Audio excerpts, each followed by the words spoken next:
spending bill. Democratic Congressman Adam Schiff, member of the Appropriations Committee and Intelligence Committee. Representative Schiff, it's always good to see you, sir. Let's talk about Alex. the vote.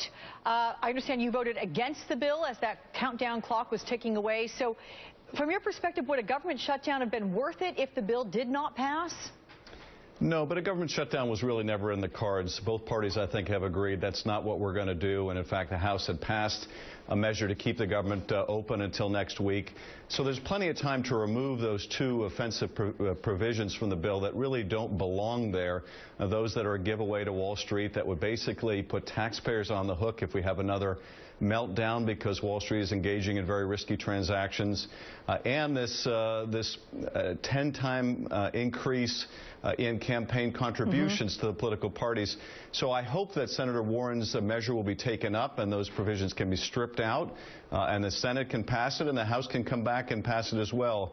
But I don't think anyone is talking about a shutdown at this point. Okay. And Congressman, if I remember correctly, I read that a wealthy couple can contribute over $3 million now. Is that true to camping?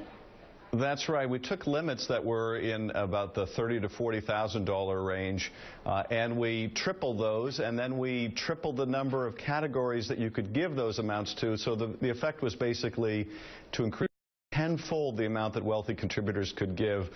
Some speculate that this is a way to open the door for those that are benefiting from the Wall Street provisions to come back and pay the party tenfold. I don't know whether that's exactly correct, but it will have that impact, and not only that impact in terms of Wall Street benefactors, but all wealthy donors will now be able to make massive new contributions. And this is just a terrible legislative process. These provisions don't belong in a government funding bill, and it says a lot that they have to be snuck in the middle of the night in this mega proposal. Okay. What are you hearing about the prospects for the Senate vote?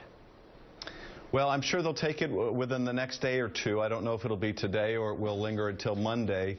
My guess is that it will ultimately pass, but I hope that Elizabeth Warren is given that opportunity.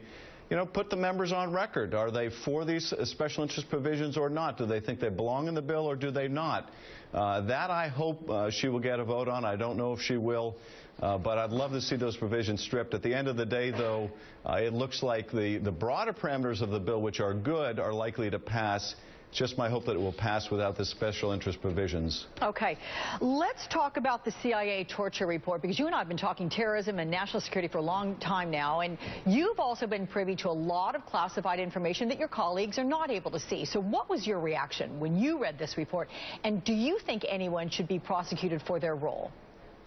Well, you know, I thought this was very brave of Senator Feinstein, and I give the Democrats on the Senate Intelligence Committee a lot of credit for pushing forward against a lot of opposition to do the investigation to begin with, and then for releasing this report.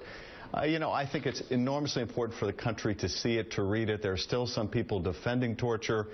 There's still some people claiming that these enhanced interrogation techniques, the waterboarding, don't amount to torture. I think anyone who reads the graphic descriptions of what was done will acknowledge this was torture and it was wrong. We want to make sure it's never repeated again. So I think it was essential that the report be released. It's part of our democracy, the health of our democracy, to come clean even on some of the ugly chapters in our history.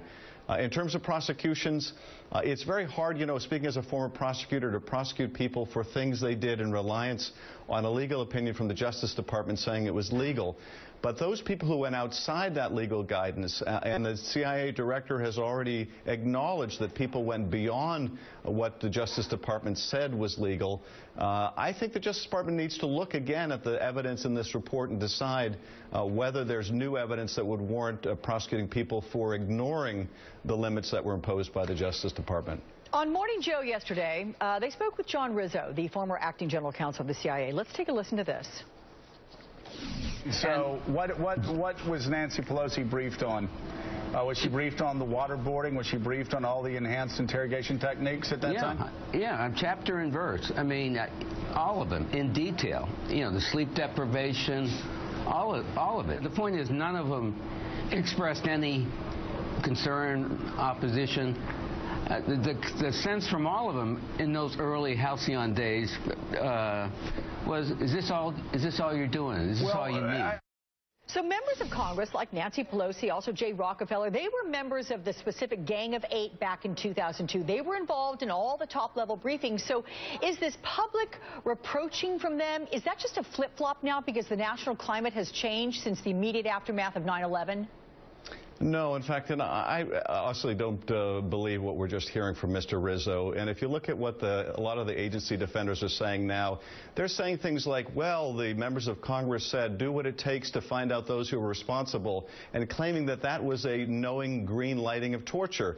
That is an extraordinarily, I think, tortured reading of those comments, and if they're going to say that that's the kind of guidance that they were given, or those were the kind of ambiguous comments they made to members of Congress, and are going to hold those up to justify that they fully informed Congress, if you look at this report, you see that a lot of these representations about what they were doing were incorrect, how they were doing it were incorrect, and so I think, while I understand why Mr. Rizzo, who was very much a part of this and justifying this, would say what he does, I think, as you can see from the report itself, as well as some of the defenders, these acknowledgments of what was going on were far less than candid with members of Congress. Okay. California Democrat Representative Adam Schiff, good to see you. Thank you so much. Thank you.